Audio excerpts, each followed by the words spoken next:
In the summer of 1944, as the German Eastern Front crumbled under the weight of the Soviet summer offensives, the fate of Warsaw began to emerge as a central question of the war in Eastern Europe. The Battle of Praga, fought on the eastern bank of the Vistula River, was not merely a local engagement, but the critical contest that would determine control over Poland's capital. Situated across from Warsaw proper, the Praga district formed the eastern half of the city, a dense urban area bounded by industrial zones, railway lines, and the broad Vistula. Whoever controlled Praga controlled the main crossings into Warsaw, and thus the gateway between eastern and western Poland. By mid-1944, the Red Army's advance had reached the outskirts of the Polish capital. Operation Bagration, launched in June, had annihilated Germany's Army Group Center and liberated all of Belarus. Soviet armored spearheads pushed through Brest-Litovsk, crossed the Bug River, and reached the Vistula line by late July. Reinforcements were rushed in from other sectors, including remnants of the 19th Panzer Division and SS police units. Despite the collapse of the front in Belarus, the German command was determined to prevent the Red Army from seizing Warsaw before adequate defenses could be established on the western bank. Politically, the situation was complex. The Soviet Union had recently announced the formation of the Polish Committee of National Liberation in Lublin, intended as a pro-Soviet government to replace the London-based Polish government in exile. Stalin's plan for post-war Poland depended on the Red Army's ability to liberate the capital on its own terms. Meanwhile, inside Warsaw, the underground Polish Home Army, Armia Krajowa, was preparing for its own uprising against the Germans, hoping to reclaim the city before Soviet occupation. The Red Army's arrival on the Vistula thus coincided with one of the most politically charged moments of the war in Central Europe. As July turned to August, reconnaissance units from Rokossovski's front approached the eastern outskirts of Warsaw. German rearguards offered fierce resistance, defending every village and crossing along the Vistula line. Artillery and air reconnaissance confirmed that the Germans had established fortified zones throughout Praga, complete with anti-tank ditches, machine gun nests, and urban barricades. The Soviet 47th Army and the 2nd Tank Army were assigned to break through these defenses, supported by elements of the 70th Army advancing from the southeast. According to Soviet estimates, the total strength of the German forces defending the Praga-Warsaw sector was approximately 50,000 men, with around 120 tanks and assault guns. Opposing them were over 200,000 Soviet troops, equipped with 350 tanks, 2,000 artillery pieces, and full air support from the 16th Air Army. Yet the challenge was not merely numerical. The terrain east of Warsaw was densely urbanized, intersected by industrial areas, railway lines, and the marshy banks of the Vistula. Urban combat promised to be slow and costly, as every street and building could be turned into a fortress. Soviet command recognized that the capture of Praga would require both heavy artillery preparation and coordinated assaults involving infantry and armor. Intelligence also reported German efforts to demolish bridges and prepare fallback lines across the Vistula, ensuring that even if Praga fell, Warsaw proper could still be defended from the western bank. In early August, as Soviet forces massed east of the Vistula, the Polish Home Army launched the Warsaw Uprising on the opposite side of the river. The timing, though uncoordinated with Soviet plans, added a volatile dimension to the campaign. The Red Army found itself facing well-entrenched German defenders in Praga, while across the river, Polish insurgents fought the same enemy in isolation. Stalin's headquarters in Moscow received conflicting reports. Soviet units had reached striking distance of the capital, yet the front was stretched thin, and logistical exhaustion was setting in after months of continuous advance.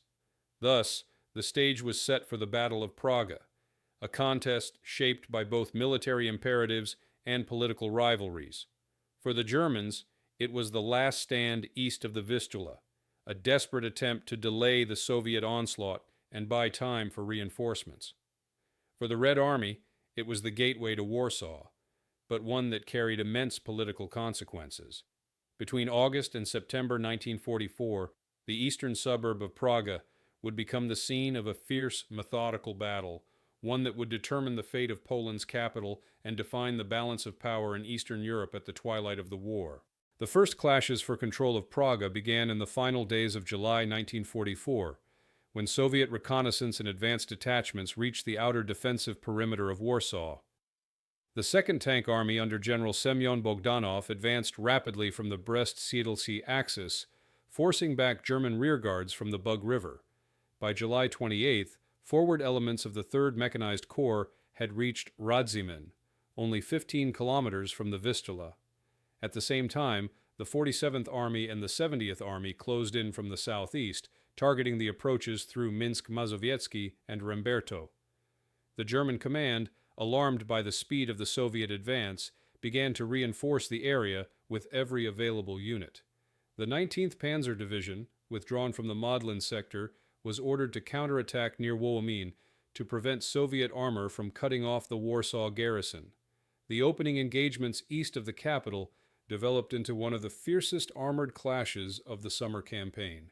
On July 30th, German panzer formations, supported by assault guns from the 5th SS Panzer Division Wiking, launched a counteroffensive toward Radzymin. The fighting continued for several days amid intense heat, dust, and confusion. Soviet tank units, short on fuel and overstretched, found themselves facing well-coordinated counterblows. Between July 31st and August 3rd, both sides suffered heavy losses. The Soviets lost approximately 280 tanks and self-propelled guns, while the Germans lost about 80 vehicles. Despite local German successes, the counterattack failed to achieve its strategic objective. The Red Army retained control of the outer belt of villages surrounding Praga, though its forward momentum slowed considerably. During this same period, the Warsaw Uprising broke out across the river. On August 1st, the Polish Home Army initiated its long-planned insurrection, capturing key districts in central and western Warsaw. For the insurgents, the sound of Soviet artillery east of the Vistula seemed to promise imminent liberation. Yet on the Soviet side, the offensive stalled. Rokossovsky's front, having advanced hundreds of kilometers since June, faced severe logistical exhaustion. Fuel shortages, worn equipment, and overextended supply lines forced a temporary operational pause.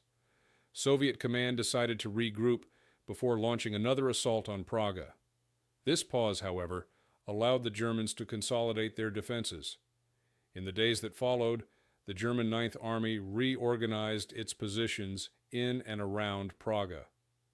The district was divided into 3 defensive sectors, each heavily fortified with minefields, barricades, and interlocking fields of fire. The Germans converted factories, rail yards, and apartment blocks into strongpoints. Anti-tank guns covered all main roads, while mobile reserves, primarily armored vehicles and assault guns, were stationed in the city's center. The Luftwaffe also redeployed to the area, providing intermittent close air support against Soviet assembly zones. Civilian residents were ordered to evacuate or were pressed into constructing additional fortifications. By mid-August, the Praga Bridgehead had been transformed into an urban fortress capable of delaying even superior forces for weeks. On the Soviet side, preparations for the renewed assault continued. The 1st Belarusian Front reorganized its order of battle, with the 47th Army taking the lead in the direct assault, supported by the 70th and 8th Guards armies. Over 2,000 artillery pieces and mortars were concentrated along a 25-kilometer front. Soviet air reconnaissance identified every major German defensive node, and engineers began building pontoon crossings to facilitate future operations across the Vistula once Praga was taken. Yet political tension shadowed these military preparations.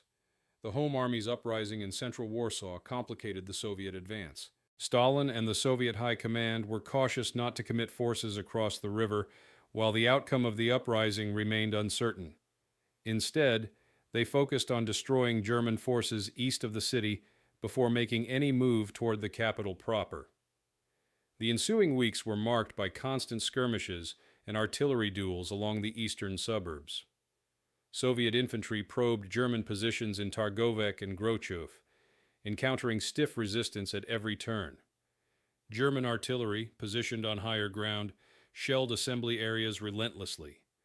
Air battles over Warsaw became daily occurrences, with Soviet Yak and La-5 fighters clashing with German FW-190s and Ju-87 dive bombers. Civilian casualties in Praga rose sharply as the district endured bombardments from both sides. By late August, Soviet command completed its reorganization. The First Polish Army, under General Zygmunt Berling, was transferred to Rokossovski's front and assigned to participate in the assault on Praga. This formation, composed largely of Polish soldiers trained under Soviet command, would play a key symbolic and operational role in the coming battles. Soviet planners hoped that Polish participation would lend political legitimacy to the coming liberation of Warsaw and counterbalance the independent Home Army uprising. On September 9, 1944, the Red Army resumed its offensive. A massive artillery barrage struck German positions across the entire eastern bank. In less than 2 hours, over 100,000 shells fell on the Praga district, reducing entire blocks to rubble. Soviet infantry advanced behind the barrage, supported by tanks and self-propelled guns. The assault marked the true beginning of the Battle of Praga, a methodical street-by-street struggle fought between two exhausted yet determined armies. The Germans fought with the desperation of a force defending not only a city, but the last natural barrier before the heart of Poland. The Soviets advanced with the precision of a force determined to finish a campaign that had begun on the banks of the Berezina. The first day's progress was slow and costly. Soviet infantry cleared building after building, often encountering German resistance at close range. Casualties mounted on both sides. The Vistula Bridgehead, once envisioned as a quick operation, was transforming into one of the bloodiest urban engagements of the Polish campaign. The outcome would decide not only control of Warsaw's eastern bank, but also the fate of the capital itself. The renewed offensive on Praga gathered full momentum during the second week of September 1944. Following the artillery preparation of September 9th, Soviet ground forces pushed deeper into the German defensive network, advancing along several parallel axes through Grochov, Targovec, and Kamionek. Each district represented a labyrinth of barricaded streets, destroyed factories, and fortified courtyards. The 47th Army's infantry regiments moved cautiously, clearing every structure under continuous small arms and sniper fire. Soviet tanks and self-propelled guns, including T-34s and Su-76, supported the advance but struggled in the narrow, debris-clogged streets. Anti-tank ambushes, improvised mines, and sudden counterattacks slowed progress to a few hundred meters per day. German resistance was stubborn and disciplined. The 73rd Infantry Division, reinforced by detachments of the 19th Panzer Division, fought with the clear objective of delaying the Soviet assault long enough to complete withdrawals across the Vistula. German engineers detonated preset demolitions to collapse key intersections and bridges, isolating Soviet spearheads. Urban combat conditions favored the defenders, who exploited every ruin and cellar as firing points. Soviet reports described entire apartment blocks converted into layered bunkers, where German machine gunners could hold off superior numbers for hours. Air support was limited by heavy smoke and overcast weather, forcing Soviet commanders to rely primarily on artillery to dislodge defenders. On September 10th, elements of the First Polish Army entered combat for the first time in Warsaw's suburbs. Their task was to assist the Soviet 47th Army in breaking the inner defensive belt and advancing toward the Vistula crossings. The Polish 1st Infantry Division attacked from the southeast, while the 2nd Infantry Division advanced through Zomki and Targovec. Fighting was severe and confused. The Polish troops, though motivated by the symbolic importance of liberating their own capital, suffered from limited combat experience. German artillery and mortar fire inflicted heavy casualties as they attempted to cross open ground toward fortified positions. Nevertheless, the presence of Polish units alongside Soviet troops carried significant political weight, demonstrating the Soviet-sponsored government's claim to represent the future of liberated Poland. As the offensive continued, German command recognized that holding all of Praga was impossible. The Ninth Army began an organized withdrawal toward the bridges connecting to the western bank, destroying critical infrastructure as they retreated. Between September 11th and 13, The Germans blew up the railway bridges and partially demolished the Kirbej Bridge, rendering direct crossings over the Vistula impassable to heavy vehicles. Still, German rearguards continued to fight from isolated pockets around Grochow and the industrial zone. The 5th SS Panzer Division, Wiking, and remnants of the 19th Panzer Division provided armored support, launching short counterattacks to cover the retreat. Soviet forces recorded the destruction of over 40 German tanks and assault guns during these actions, but their own losses exceeded 60 vehicles due to ambushes and mines. Civilian suffering in Praga reached catastrophic levels during these days. The district's dense population had endured weeks of bombardment, and water, food, and medical supplies were nearly exhausted. Many residents sheltered in basements while the front line passed directly overhead. Both sides occasionally used buildings still inhabited by civilians as defensive points, further increasing the toll.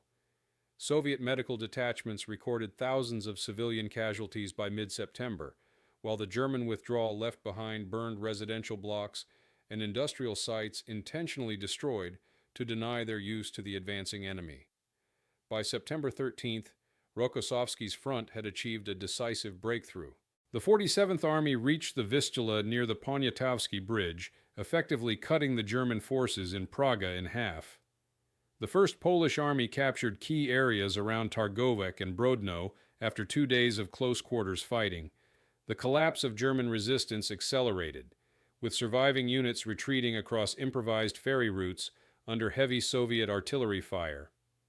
The last organized German defense line in Praga fell on September 14th, when Soviet and Polish troops secured the eastern bridgeheads.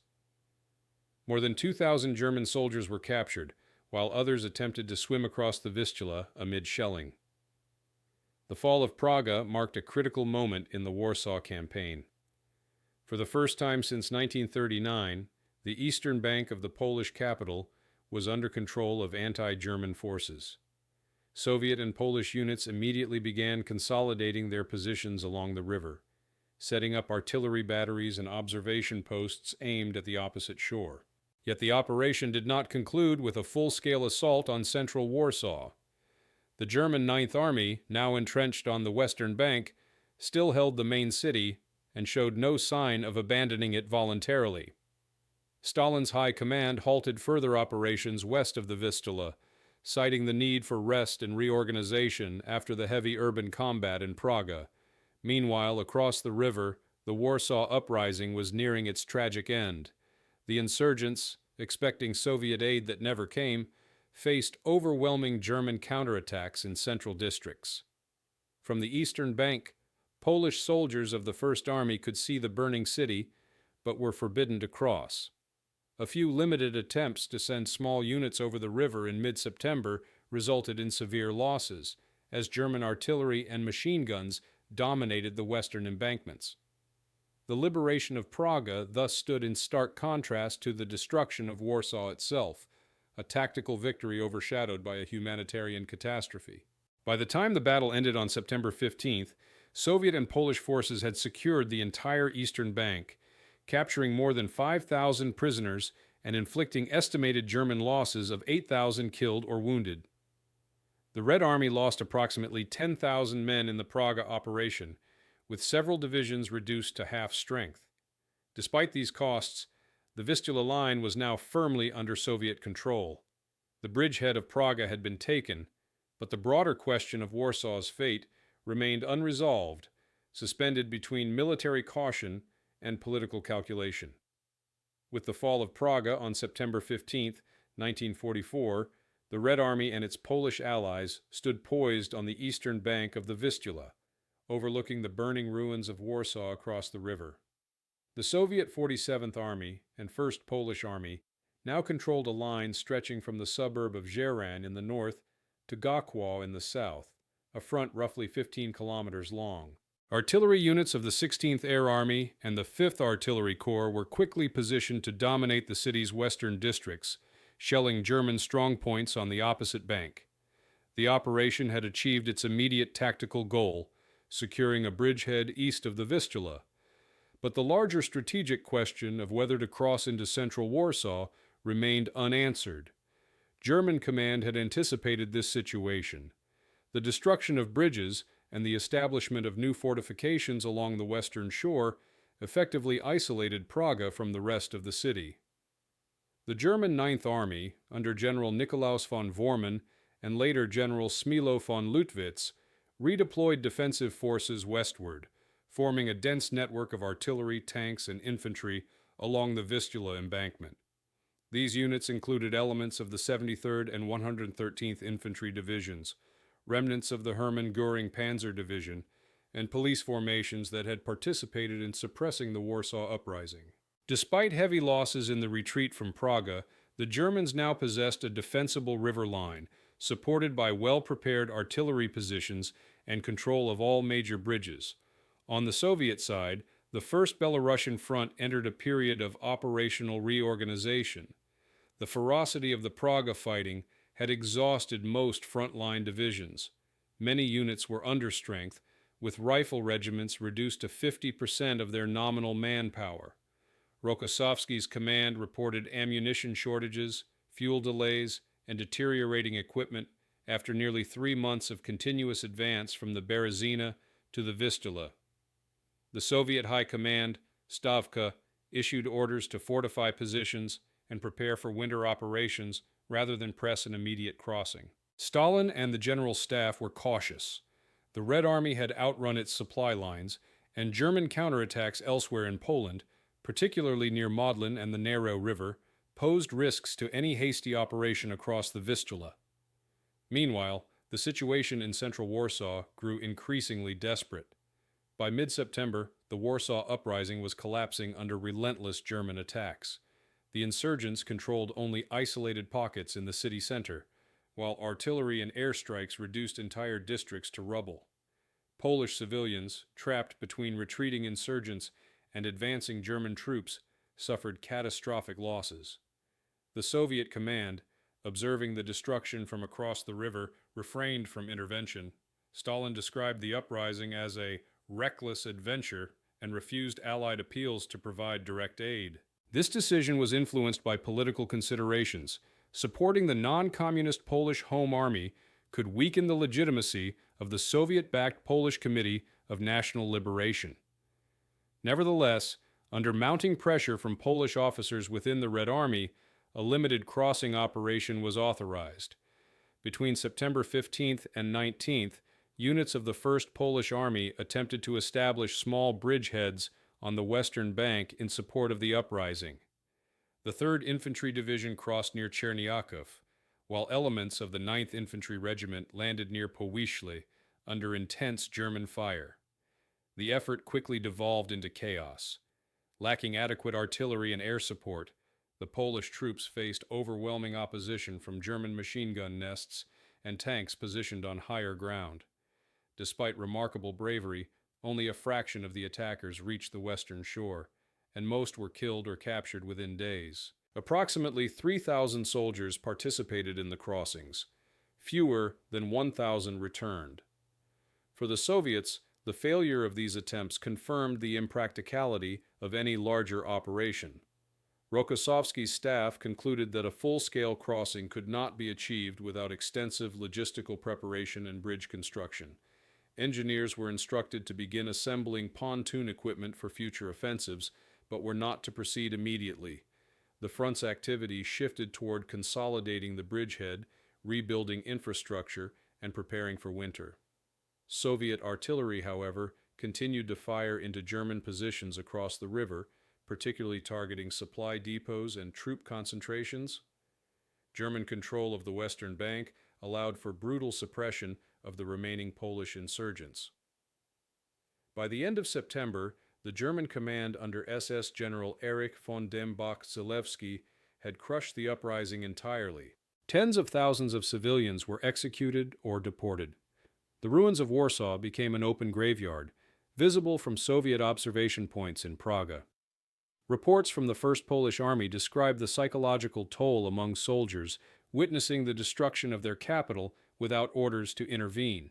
Many expressed bitterness and confusion, though censorship prevented open criticism. By October, the front had stabilized. The Red Army reinforced its positions with fresh reserves from the 2nd Guards Tank Army and began constructing winter quarters. Supply depots were established around Wołomin and Rembertov, while rail connections were repaired to restore the flow of ammunition and fuel from Brest and Minsk. The Soviets also undertook demining operations throughout Praga and began limited reconstruction to support logistics. The district became a base for future operations, housing field hospitals, repair workshops, and command posts for the First Belarusian Front. Although the immediate fighting had ceased, artillery duels continued sporadically across the Vistula. German batteries on the western bank shelled Soviet positions almost daily, while Soviet counter-battery fire responded in kind. Civilian casualties persisted despite the end of major combat. By December, the lines around Warsaw had hardened into a static front, two devastated cities separated by a river, symbolizing the wider stalemate that temporarily halted the Soviet drive toward Berlin. The Battle of Praga had ended, but its outcome set the stage for the Vistula-Oder offensive that would, only a few months later, bring the Red Army across the Vistula in force and into the heart of Germany. The months following the capture of Praga marked a period of uneasy stalemate along the Vistula. From October to December 1944, the eastern bank of the river transformed into a vast fortified zone under Soviet control, while the western bank remained in German hands. The front line cut directly through the heart of the Polish capital, a river of devastation separating Soviet artillery positions from the smoldering ruins of Warsaw. The Red Army used this lull to reorganize, resupply, and prepare for the next major offensive, while the Germans fortified their positions to resist any future crossing attempts. Both sides understood that control of Warsaw and the crossings over the Vistula would determine the timing and scale of the final campaign toward Berlin. Marshal Konstantin Rokossovsky's First Belarusian Front received fresh reinforcements throughout the autumn. Several divisions were rotated out for rest and reconstitution, while others arrived from the rear to replace depleted formations. By early November, the front's strength exceeded 900,000 men, supported by 3,000 tanks and self-propelled guns, 17,000 artillery pieces, and 1,200 aircraft from the 16th Air Army. Logistical networks were rebuilt along the Brest-Siedlce-Warsaw rail line, allowing steady delivery of fuel, ammunition, and food. Forward depots were established in the Praga and Rembertov areas, protected by anti-aircraft defenses. Soviet engineers constructed pontoon bridges and ferries to ensure mobility during the coming offensive season. The German Ninth Army, now under the command of General Theodor Busse, faced the daunting task of defending both Warsaw and the Vistula line with reduced forces. Many units that had fought in Praga were withdrawn to rebuild or sent south to counter Soviet bridgeheads near Puławy and Magnusev. Those that remained were reinforced by hastily assembled Volksgrenadier divisions, security battalions, and Luftwaffe field units. Despite shortages, the Germans still fielded around 200,000 troops in the central sector, supported by 350 tanks and assault guns, as well as heavy artillery concentrated along the river. Their positions were deeply echeloned, with multiple defensive belts extending westward from the Vistula toward Sochachev and Skierniewicz. These fortifications reflected Hitler's direct order to hold the Vistula line at all costs, forming what he termed the Eastern Shield of the Reich. The civilian landscape of Praga remained bleak. Thousands of residents had fled or been evacuated during the fighting, leaving only a fraction of the pre-war population. Many buildings stood in ruins, while those still standing were requisitioned for military use. Soviet military hospitals treated tens of thousands of wounded from the summer and autumn campaigns. Polish units of the First Army were also stationed throughout the district, assisting in reconstruction and maintaining order. However, relations between local civilians and Soviet authorities were often strained. The imposition of strict military control, requisitions of property, and arrests of suspected anti-Soviet activists reflected the growing dominance of the Lublin Committee's political apparatus. At the operational level, Soviet planning now focused on the broader strategic objective, breaking through to the Oder River and striking at Berlin. The capture of Warsaw was integral to this plan, both symbolically and logistically. The First Belarusian Front was tasked with establishing strong bridgeheads for a crossing of the Vistula once the ground froze and supplies reached adequate levels. Rokossovsky coordinated with the First Ukrainian Front under Ivan Konev, whose forces were preparing a simultaneous offensive farther south. Together, these fronts would form the two wings of the winter campaign that Stalin intended to unleash in January 1945. Throughout November and December, artillery exchanges along the river intensified. German batteries continued to bombard Praga sporadically, targeting Soviet supply depots and pontoon sites. In retaliation, Soviet heavy artillery shelled German fortifications and remaining districts of Warsaw, many of which were already in ruins. Aerial reconnaissance documented extensive destruction. More than 80% of the city's infrastructure had been reduced to rubble. Occasional Soviet air raids targeted German troop concentrations west of the river, though most Luftwaffe activity had ceased due to fuel shortages and lack of available aircraft. For the Polish First Army, the months after Praga were marked by preparation and reorganization. The army expanded to include 4 infantry divisions and additional artillery and engineering units. Training intensified for river crossing operations, reflecting lessons learned from the failed September attempts. Morale, however, remained mixed. Many Polish soldiers were deeply conscious of the destruction across the river and the unfulfilled hope of liberating Warsaw earlier. Political officers emphasized loyalty to the Soviet-backed government, portraying the coming offensive as the final act of Poland's liberation. The Red Army's engineers played a crucial role during this period. Over 1,000 pontoon sections, ferries, and rafts were assembled along the eastern bank. Roads and bridges were repaired to accommodate heavy vehicles and artillery transport. Camouflage supply depots filled with ammunition and fuel extended in depth behind Praga, while railway traffic increased dramatically. Nighttime movements concealed the accumulation of men and materiel from German reconnaissance. Soviet deception plans included constructing dummy bridges and false artillery positions to mislead German observers. By the end of December 1944, both sides were aware that the quiet along the Vistula was only temporary. German intelligence reported large-scale Soviet troop concentrations opposite Warsaw, prompting Hitler to issue renewed orders for the Ninth Army to hold its ground until the last bullet. At the same time, Soviet field headquarters finalized the operational timetable for the coming Vistula-Oder offensive. The lessons of Praga, urban warfare, river crossings, coordination with Polish units, and logistical endurance had reshaped Soviet planning. The battle that had begun as a struggle for a single suburb had evolved into the prelude to one of the most decisive offensives of the Second World War. When 1945 dawned, the ruins of Warsaw lay silent under the snow. On one side of the Vistula, German artillerymen watched the frozen river with discipline and resignation. On the other, Soviet and Polish troops waited for the order to move west.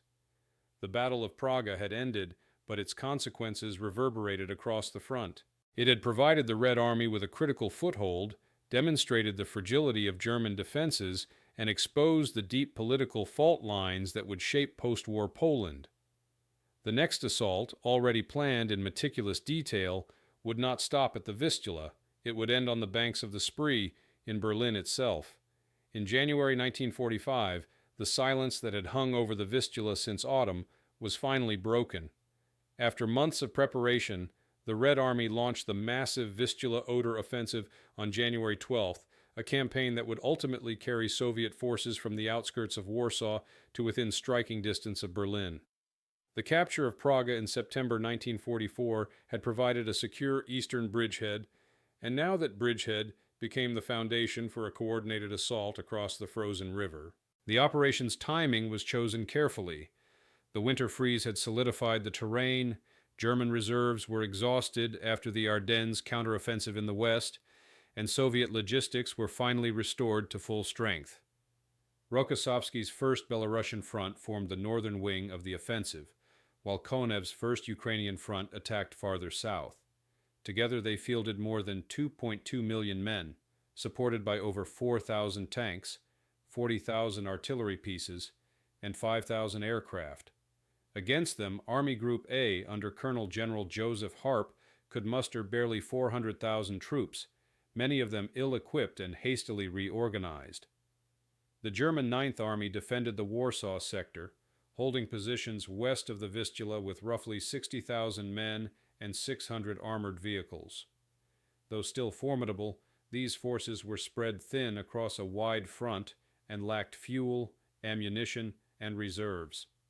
At dawn on January 14th, Soviet artillery unleashed one of the heaviest bombardments of the war. Over 7,000 guns and mortars opened fire along the Vistula front, saturating German positions for several hours.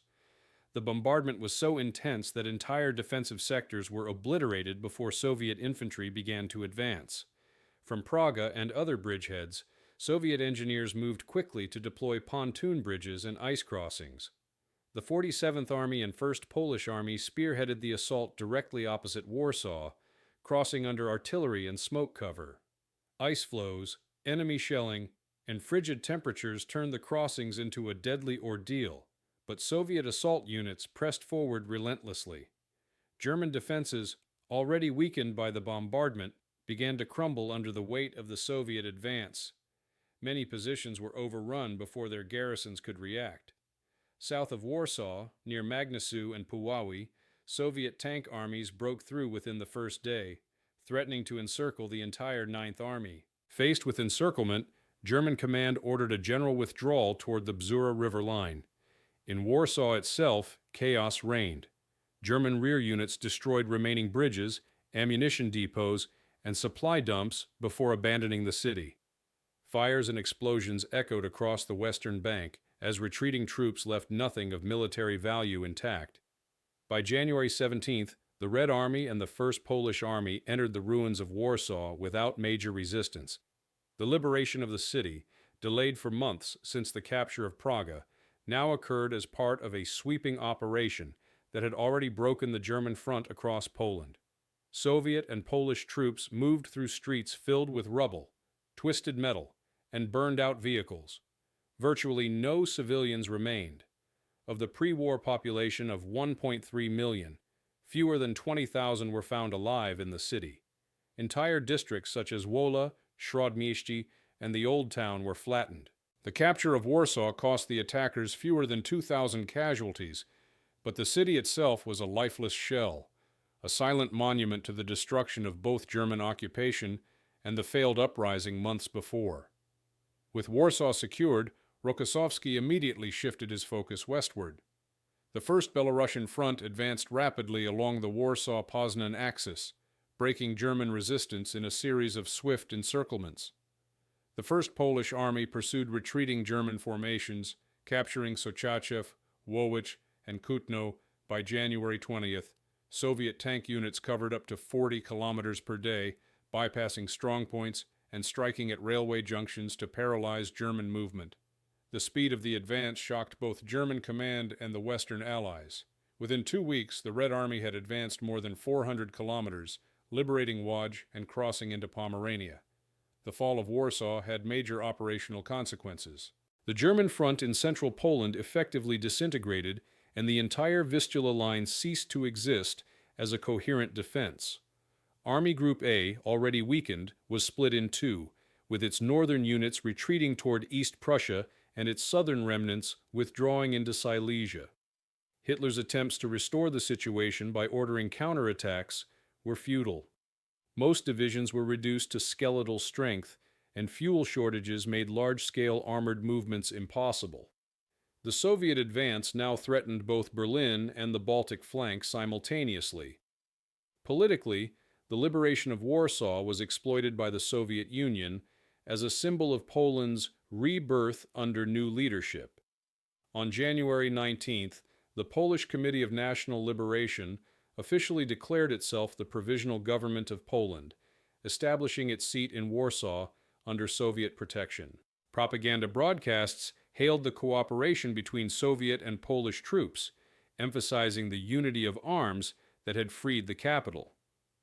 Western observers, however, viewed the event more cautiously, noting the absence of any surviving representatives from the Polish Home Army or the London-based government in exile. Despite the triumph, the human and material devastation in Warsaw presented immediate challenges. Soviet engineers began clearing mines, removing wreckage, and establishing field headquarters amid the ruins. Entire districts were converted into logistical bases for the continuing offensive. The First Polish Army was assigned garrison duties, while Soviet armored and mechanized units pressed westward.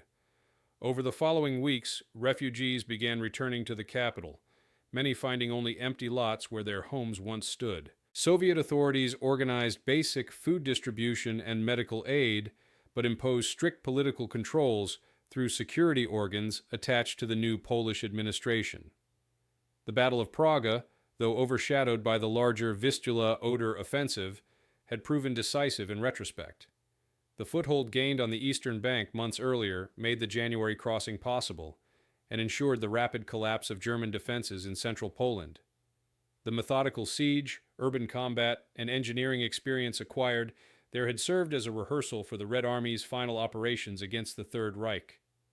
By late January, the front line had already reached the Oder River, less than 70 kilometers from Berlin. Warsaw, once divided by fire and river, now stood behind the advancing armies as both a ruin and a symbol of conquest, its liberation marking the beginning of the final phase of the war in Europe. The liberation of Warsaw on January 17, 1945, marked both a military achievement and a moment of profound desolation.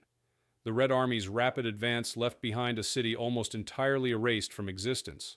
Engineers of the First Belarusian Front surveyed the ruins to assess the extent of the devastation. Nearly 85% of the city's buildings were destroyed, its infrastructure obliterated, and bridges across the Vistula reduced to twisted remnants of steel. The pre-war population of more than 1 million had been replaced by silence and debris.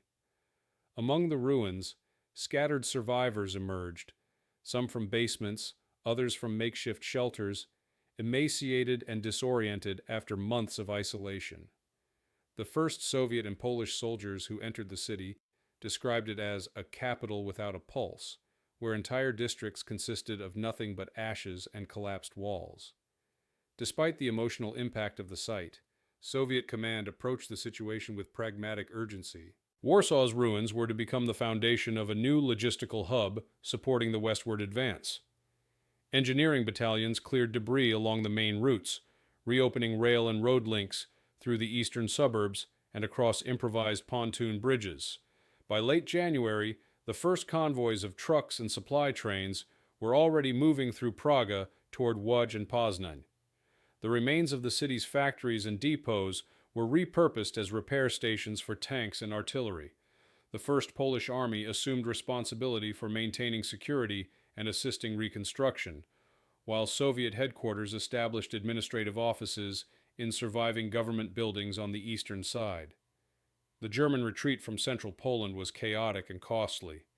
Many units of the Ninth Army were annihilated during the withdrawal. Soviet pursuit operations destroyed several German divisions west of Warsaw, capturing thousands of prisoners. The encirclement near Sokachev and Kutno trapped elements of 3 German corps, resulting in more than 20,000 captured soldiers and the loss of 150 tanks and self-propelled guns. In the air, the 16th Air Army dominated the skies, conducting constant reconnaissance and ground attack missions. Luftwaffe resistance was sporadic, limited to small fighter groups operating from bases in western Poland and Pomerania. While the front surged forward, the situation within Warsaw and its surroundings reflected the broader political transformation of Poland. The provisional government, established under Soviet auspices, began implementing policies designed to consolidate authority and suppress opposition. Soviet NKVD detachments and Polish security services conducted systematic searches for members of the former Home Army, labeling many as reactionary elements. Arrests and interrogations took place even as reconstruction efforts began. For local civilians, the atmosphere was one of both relief and apprehension. The German occupation had ended, but a new, tightly controlled regime was emerging in its place. The humanitarian crisis in Warsaw was immense. Food, clean water, and shelter were scarce, and disease spread rapidly among returning refugees. Soviet medical units and Polish Red Cross detachments organized field hospitals and soup kitchens, treating both civilians and soldiers. Supplies were brought from Lublin and Białystok, but distribution was slow. Many survivors scavenged among the ruins for wood and metal to build temporary shelters.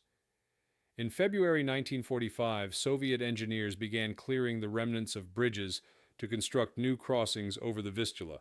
These efforts were essential to maintaining the Red Army's logistics, which now stretched deep into western Poland and toward the German border. For the Soviet command, Warsaw quickly lost its status as an operational objective and became an administrative and logistical center. Rokossovsky relocated his headquarters westward to Poznan, leaving behind a reduced garrison force and technical units in the city. The First Polish Army, although formally under Polish command, remained integrated within Soviet operational control. Its tasks included maintaining order, guarding supply depots, and facilitating the recruitment of new Polish units. The Soviet presence in Warsaw was now permanent and deeply intertwined with the emerging political order of Eastern Europe. As the front advanced, the contrast between the destroyed capital and the still intact towns of western Poland became evident. Soviet war correspondents described the ruins of Warsaw as a grim reminder of German retribution and the scale of modern total war. Official Soviet publications emphasized the liberation of the Polish capital by the Red Army and the People's Forces, presenting the destruction as both a tragedy and a justification for the new socialist reconstruction. Plans were drawn up by Soviet and Polish engineers to rebuild the city according to a new urban design, one that would erase remnants of the pre-war bourgeois architecture and replace them with monumental socialist structures.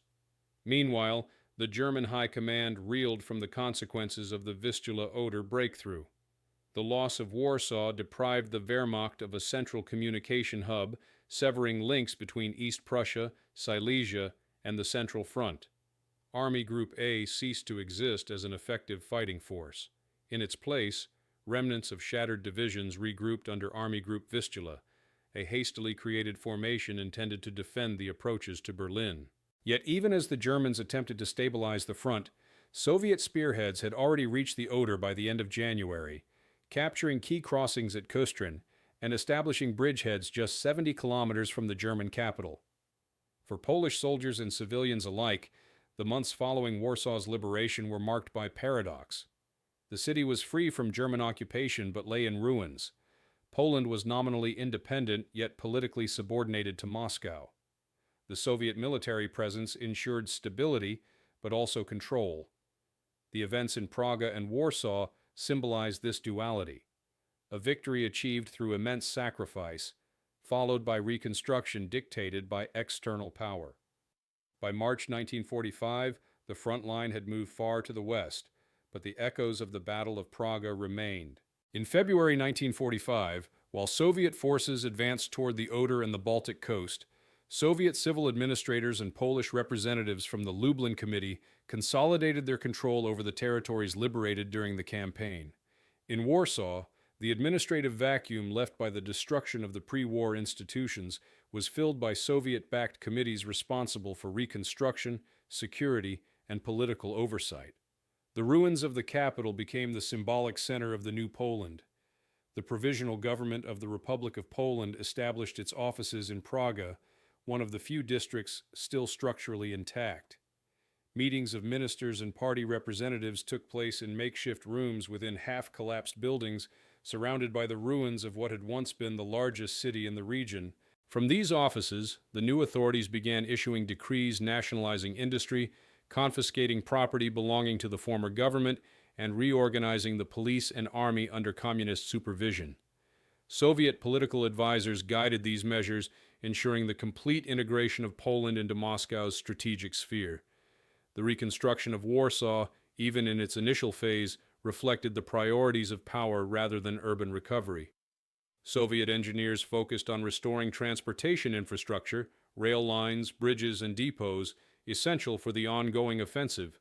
By March 1945, the city had become one of the primary logistical centers of the First Belarusian Front. Thousands of tons of fuel, ammunition, and rations passed through Praga daily, transported west toward the Oder front.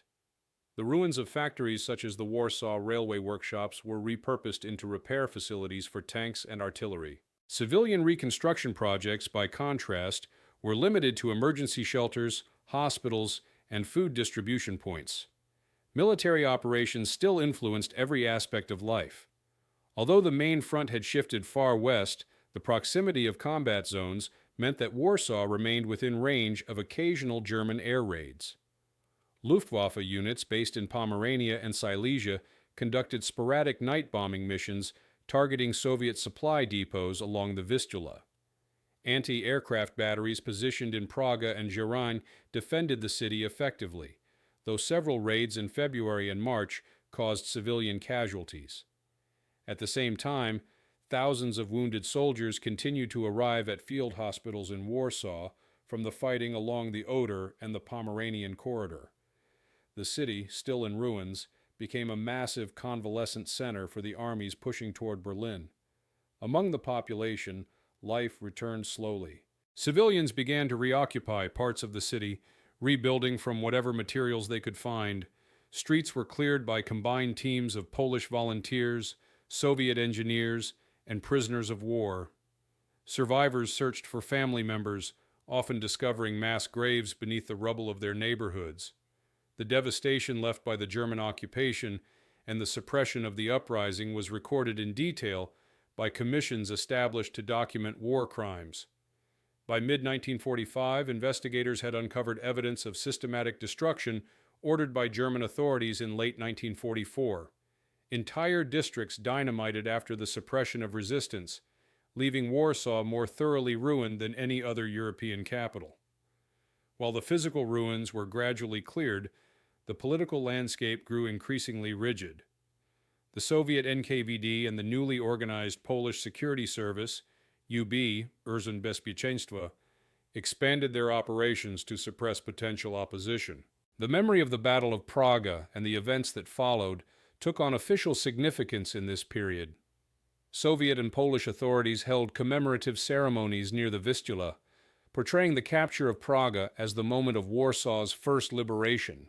Speeches emphasized the cooperation between the Red Army and the Polish forces, while omitting any mention of the failed uprising or the political divisions among Poles.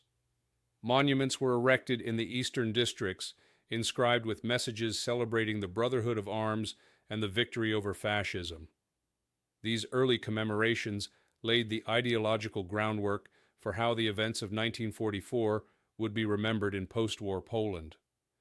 The role of Praga as a bridgehead, the foothold that had made the liberation of Warsaw possible, was not forgotten by Soviet planners. From its warehouses and rail yards, the supplies flowed west toward the Oder, carrying the weight of an entire war machine into the final campaign of the conflict. By the spring of 1945, the echoes of the Battle of Praga had faded into the background of a much larger drama, the final Soviet assault on the Third Reich. Yet the legacy of that battle continued to shape events across the Eastern Front. The bridgehead at Praga, secured months earlier through heavy fighting, had proven indispensable to the Soviet war effort. Its rail links, depots, and repair facilities supplied the Red Army divisions that now stood at the Oder and prepared for the storming of Berlin. Warsaw, once destroyed and divided, had become a rear area capital for the advancing Soviet machine. From its command posts, telegraph lines, and logistical centers, the final phase of the European war was being directed with mathematical precision. Soviet and Polish authorities organized registration centers, distributing identity papers and ration cards. The ruins of Praga filled with makeshift markets where soldiers traded rations for goods and civilians bartered for food, fuel, and tools. In this chaotic rebirth, the city began to live again, even while half of it still lay in rubble. Politically, the consolidation of Soviet control was complete. The Provisional Government of Poland, operating under close supervision from Moscow, had by this time extended its authority across all liberated territories. The agreements made at the Yalta Conference in February 1945, which formally recognized this government as the legitimate administration of Poland pending elections, effectively confirmed Soviet dominance. Soviet military command worked closely with Polish officials to ensure that the upcoming elections would produce a government loyal to the socialist bloc. The experience gained in Praga and the Vistula crossings made it a valuable component of Rokossovsky's forces. By April 1945, Polish troops fought alongside Soviet divisions on the Oder and later took part in the final assault on Berlin, capturing key positions such as the Reichstag approaches and the Tiergarten. In the official Soviet narrative, this participation symbolized the revenge of Warsaw and the fulfillment of Poland's role in the defeat of fascism. Despite the triumphant rhetoric, the scars of the previous year remained visible in every street. Survivors of the uprising, the ghettos, and forced labor camps returned to a city that was scarcely recognizable. Cemeteries were overgrown, landmarks erased, and entire neighborhoods replaced by fields of rubble. The population of Warsaw in May 1945 stood at roughly 400,000, barely a quarter of its pre-war number. Polish troops marched under their own flags but within Soviet formations, reflecting the dual nature of their liberation. In speeches delivered from temporary stages erected in Praga, officials declared that Warsaw's destruction had not been in vain, for it had become the birthplace of a new socialist state. Yet among civilians, private conversations were more subdued. The memory of the uprising, the months of waiting on the eastern bank, and the political purges that followed remained painful subjects. By the summer of 1945, Warsaw was no longer a frontline city, but the administrative and symbolic capital of post-war Poland. The eastern districts, including Praga, served as the core from which the city's rebirth began. Soviet troops began to withdraw gradually, though advisors, technicians, and security personnel remained. The Red Army had moved on toward the occupation of Germany, but its presence continued to shape every decision in Poland. Politically, it reshaped the fate of Poland, marking the beginning of Soviet dominance in Central Europe. In the decades that followed, historians and witnesses would continue to debate the decisions, motives, and consequences of the campaign that had turned Praga into both a battlefield and a symbol. The immediate post-war years saw an effort to codify the events of 1944-45 into a coherent narrative aligned with the new political reality. Official accounts emphasized the heroism of the Red Army and the First Polish Army, framing the capture of Praga as the first liberation of Warsaw. The narrative omitted or downplayed the Warsaw Uprising, portraying it as an ill-timed and unsupported action. Instead, school textbooks and public ceremonies focused on the cooperation between Soviet and Polish troops, the crossing of the Vistula, and the unity of purpose that led to victory. By the 1960s and 1970s, Warsaw had risen again, rebuilt in the image of socialist urban planning. The eastern district of Praga, once a devastated battlefield, became an industrial and residential center. The scars of 1944 were still visible in the foundations of buildings and in the memories of those who had survived, but the official narrative transformed the site of destruction into a cornerstone of national pride. Ceremonies held each September commemorated the liberation of Praga, attended by veterans and officials from both Poland and the Soviet Union. In speeches, the battle was portrayed as an enduring symbol of brotherhood and sacrifice, an episode that linked Poland's fate inseparably with the Soviet struggle against fascism. In the end, the Battle of Praga encapsulated the paradox of liberation in Eastern Europe. Victory achieved through devastation, independence restored through subordination, and freedom defined by the limits of ideology